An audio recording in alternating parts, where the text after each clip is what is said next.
Thank you very much, Mr. Speaker. Rise to raise a point of order on the questions asked by the member for Strathmore Brooks.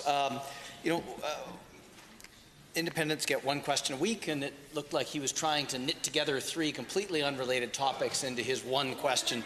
One of my honourable colleagues here is asking, where do you think he learned that from? Well, I will admit to perhaps trying that once in 2016, and to your great credit, Mr. Speaker, you caught me at the time. If I can just start with a couple of very brief citations. House Commons Parliamentary Practice and Procedure, 3rd edition, 2017, page 513, under supplementary questions, says, by definition, a supplementary question is meant to arise from the information given to the House by a minister or parliamentary secretary in his or her response to the initial question. Beauchesne's 6th edition, page 122, section 414.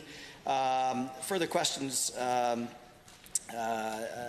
extent to which supplementary questions may be asked is in the discretion of the Speaker, which establishes, of course, Mr. Speaker, that you have the ability to decide whether or not we honourable members can, in fact, continue with our questions. I'll reference you to a ruling you made just last spring, in which you had referenced Speaker Kowalski. Speaker Kowalski in May of 2004, page 1390, May 12, 2004, said that there's also a tradition here we follow. If an honourable member is recognized, they raise a question, they're allowed 2 supplementals.